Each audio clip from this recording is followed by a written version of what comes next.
Mula sa paghawak ng mga baril at pagsabak sa engkwentro, edukasyon na ngayon ang armas ng nasa 80 dating miyembro ng Abu Sayyaf Group.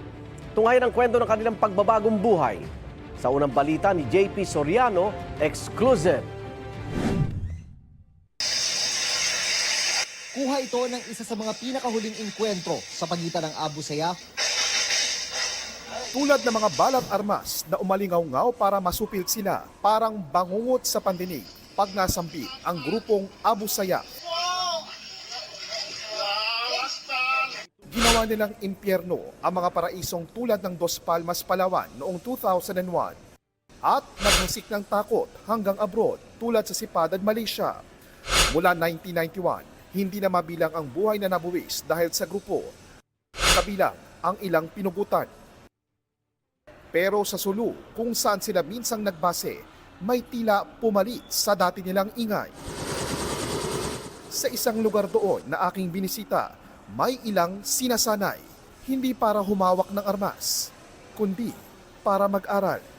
80 sa kanila ay mga dating miyembro ng Abu Sayyaf na nagbalik loob sa gobyerno. Kasama ilan nilang kaanak, naka-enroll sila sa Click Mobile Education o Click Me na pinapatakbo ng isang NGO, kaisa ang 11th Infantry Division ng Western Mindanao Command o Westmincom ng Sandatahang Lakas. Dito ko nakilala si Randy, hindi niya tunay na pangalan, na nag-aaral ng ilang basics sa mga software o apps. Nalaman ko na mayroong pera dun, na may magbibigay na pera, ganun. Kaya po sumali sa ESG group. Sa kaalaman ko, doon lang ako makakahanap ng pera. Sa panggastos ko sa pamilya, ganun. Kaya ako pumasok doon. 13 taon lang si Randy nang matutong humawak ng armas. Pero isang araw, nasugatan siya sa engkwentro nila at ng militar at iniwan ng lider ng kanilang pangkat. Kasi nakakatakot yung buhay na sa loob.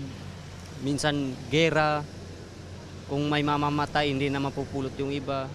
Kaklase niya ngayon si Lito, di rin niya tunay na pangalan na minsang nakasama ang ilang high-value individual gaya ni na Abu Sayyaf leaders Isnilon Hapilon at Omar Patek.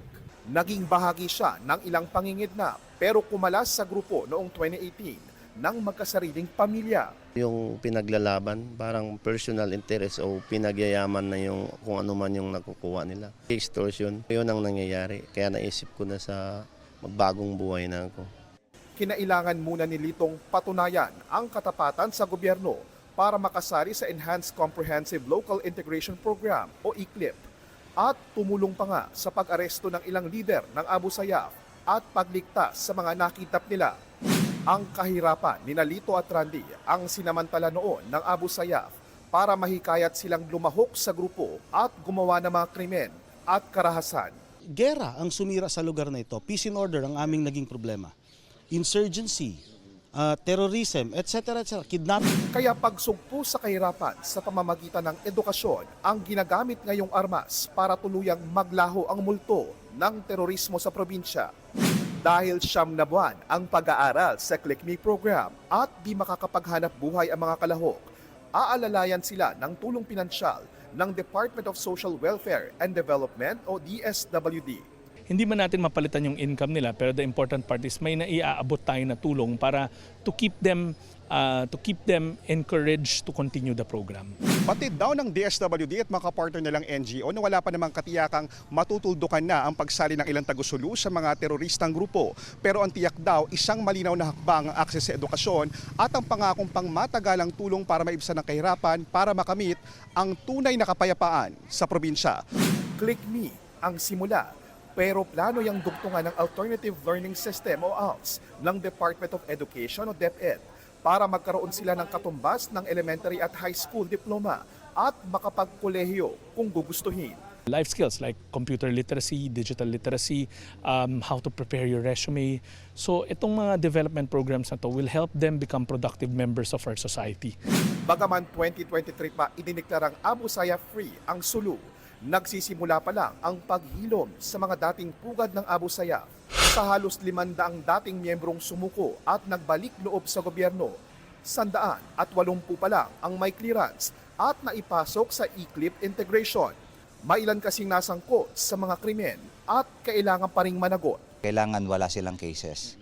So ito yung mga projects or programs na pwede nating mapa-avail sa mga ganitong tao so that they will feel na hindi sila outcasted sa society. Sa ngayon, may 2 pa rin daw nagre-recruit para sa iba't ibang lawless groups na binabantayan ng Westmincom.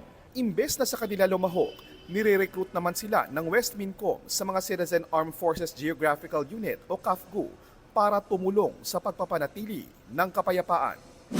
Ang pag-asa sa huli, lahat ng mga taga rito ay maramdamang bahagi sila ng lipunan at mawalan ng dahilan para lumaban sa gobyerno at sa isa't isa.